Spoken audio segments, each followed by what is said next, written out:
राजा और उसकी बेटियां। बहुत समय पहले एक राजा था जो खुद के बारे में सोचता था कि वह बहुत ही नेक सोच, दयालु स्वभाव और दरिया दिल है। उसे लगता था कि वह स्थितियों को सही से समझने, हर बात पर न्याय करने और हर विषय में उचित विचार रखने वाला व्यक्ति है। राजा की 3 बेटियां थीं। एक दिन उसने अपनी बेटियों को बुलाकर कहा, मेरे पास जो भी है वो सब तुम्हारा है। तुम तीनों को मुझसे ही जीवन मिला है। मेरी इच्छा अनुसार ही तुम तीनों का भूत, वर्तमान और भविष्य बना हुआ है, जो आगे भी ऐसे ही बना रहेगा। मैं ही तुम तीनों का भाग्य बनाता हूँ। राजा की यह बात सुनकर उसकी 2 बेटियों ने शांत मन से राजा की बात में हामी भर दी, लेकिन तीसरी बेटी ने ऐसा नहीं किया। उसने कहा, नहीं, मुझे तो नहीं लगता है कि आपके हाथों में मेरा भाग्य है। राजा यह सुनते ही गुस्से में आ गया। उसने अपनी तीसरी बेटी की कही बातों को एक चुनौती के रूप में स्वीकार किया। उसने खुद को अपनी तीसरी बेटी के सामने सही साबित करने की ठान ली और उसे जेल में बंदी बना दिया।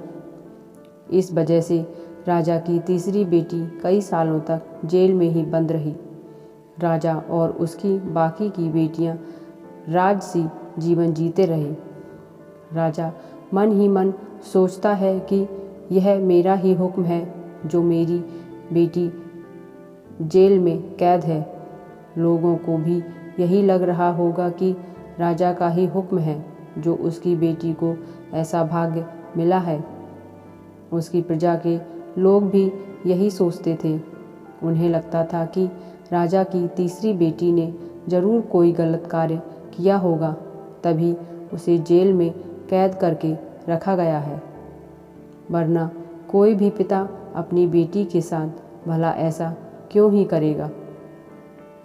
राजा कभी कभी जेल में कैद अपनी तीसरी बेटी से मिलने के लिए जाता था। उसकी बेटी बहुत कमज़ोर हो गई थी, लेकिन अभी भी उसके विचारों में कोई बदलाव नहीं आया था। मगर राजा अपनी कमज़ोर होती बेटी की हालत और नहीं देख पा रहा था।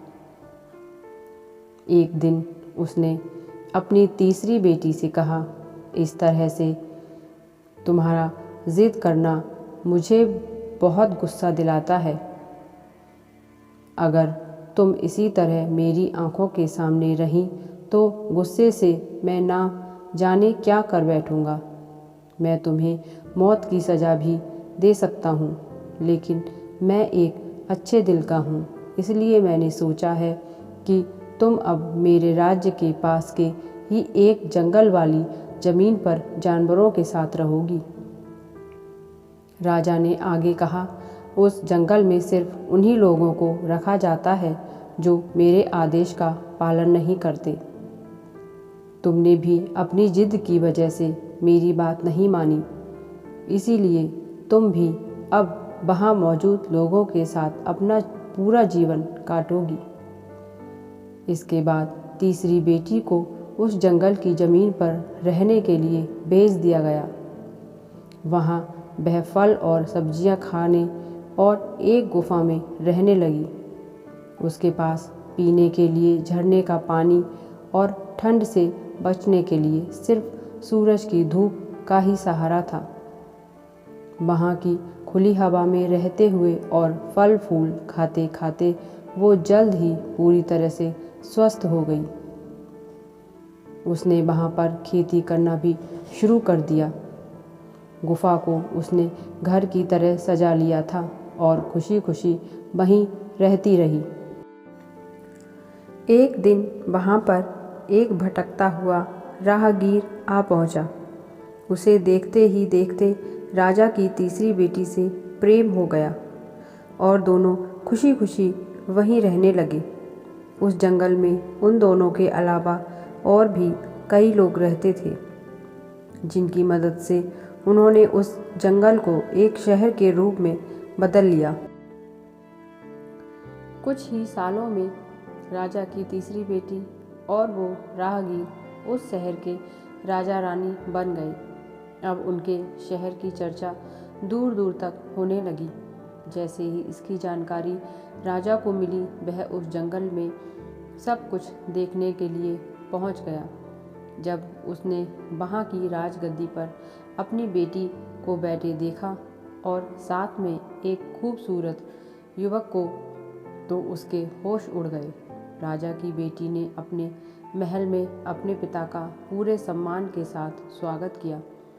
उसने अपने पिता के साथ उसके बुरे बर्ताव व फैसले के लिए कुछ भी नहीं कहा।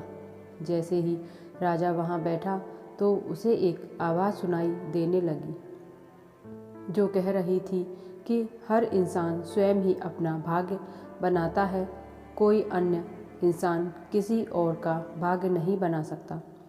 इसके बाद राजा को स्वयं ही अपनी गलती पर पछतावा होने लगा। उसने अपनी सभी बेटियों को अपने भाग्य से आज़ाद कर दिया। उसने अपनी तीनों बेटियों से कहा, भले ही तुम तीनों का भाग्य मेरे हाथों में है, लेकिन हर व्यक्ति खुद ही परिस्थितियों के अनुसार अपना भाग्य अच्छा व बुरा बना सकता है। कहानी से सीख। राजा और उसकी 3 बेटियों की कहानी हमें यह सीख देती है कि कोई भी व्यक्ति किसी का भाग्य बना या बिगाड़ नहीं सकता।